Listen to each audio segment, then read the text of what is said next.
হৃদয়ে তালা মেরে দিয়েছে, তারা কিন্তু সেই কথাগুলো শ্রবণ করবে না। হ্যাঁ, কিয়ামত পর্যন্ত আল্লাহ রসুলের জামানা থেকে চলে আসছে, তো কিয়ামত পর্যন্ত থাকবে। কথা হলো, আজকে কুরবানির দিন, ঈদুল আজহা। আল্লাহ পাকের অশেষ মেহেরবানিতে আমরা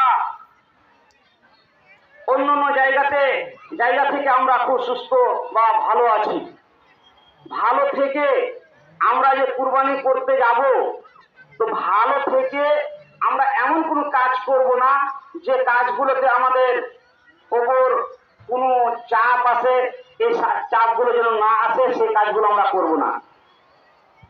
সর্বপ্রথম আমরা জেনে নিই কুরবানি। আমরা বহু খুতবাতে বা বক্তব্যে আমরা জেনে আসছি, পূর্ব এই শব্দটির অর্থ হচ্ছে আল্লাহর নৈকট্য লাভ করা, আল্লাহর কাছাকাছি হয়ে যাওয়া, আল্লাহর ভালোবাসা হয়ে যাওয়া। তাহলে আপনি কুরবানি করে, পশু জবাই করে আল্লাহর নৈকট্য লাভ করবেন। তার আগে আল্লাহ পাক রব্বুল আলামিন বলেছেন, ফাসাল্লি লিরাব্বিকা ওয়ানহার। ফাসাল্লি লিরাব্বিকা, তোমার প্রভুর নামে তুমি নামাজ পড়ো। নামাজ পড়তে হবে, তারপর আপনাকে ওয়ানহার, কুরবানি করতে হবে। আমাদের নামাজ নেই। অনেকে এমন কম্পিটিশন আছে যে নামাজ আমাদের টোটালি নেই, কিন্তু কুরবানির দিকে দেখেন 15,000 হয়ে গেলে আমাদের ভাগার অসুবিধা নেই। 15,000 টাকা যদি হয়ে যায় তবু আমাদের অসুবিধা নেই। কিন্তু আল্লাহ পাক রব্বুল আলামিন সেটা বলছে না। ফাসাল্লি লিরাব্বিকা ওয়ানহার, তোমরা আগে নামাজ পড়ো। নামাজ যদি না পড়ো তাহলে তোমাদের কুরবানি করা ব্যর্থ। আজকে আমরা স্বার্থপর হয়ে আমরা কুরবানি করছি।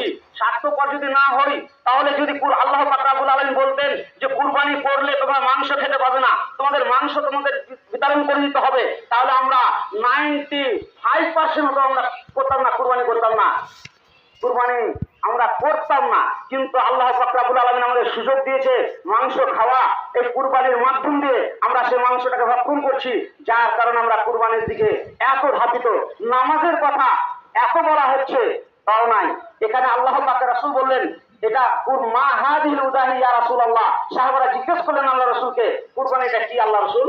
আল্লাহ রাসূল বললেন, সেটা হচ্ছে সুন্নাত আবিকুম ইব্রাহিম আলাইহিস সালাম, তোমার আদি পিতা ইব্রাহিম আলাইহিস সালামের সুন্নাত। তাহলে এই সুন্নাত নিয়ে আমাদের ফরজ নেই। নামাজ 5 ওয়াক্তের নামাজ ফরজ, সেই ফরজটা আমাদের নেই। আর কুরবানি নিয়ে এত ব্যতিব্যস্ত, কুরবানি দিতেই হবে। কুরবানির জন্য আমাদের টাকা যদি কাউরি কাছ থেকে সুদের উপরে নিতে হয়, সে নিয়েও আমরা কিন্তু কুরবানির ব্যবস্থা করি। কিন্তু নামাজের দিকে আমাদের অবস্থা একেবারে এত খারাপ যে প্রত্যেক মসজিদে মুসাল্লি খালি। কিন্তু কুরবানির দিনে দেখেন প্রত্যেকের বাড়িতে কুরবানি আছেই বা কুরবানি দেন। আল্লাহ কুরবানি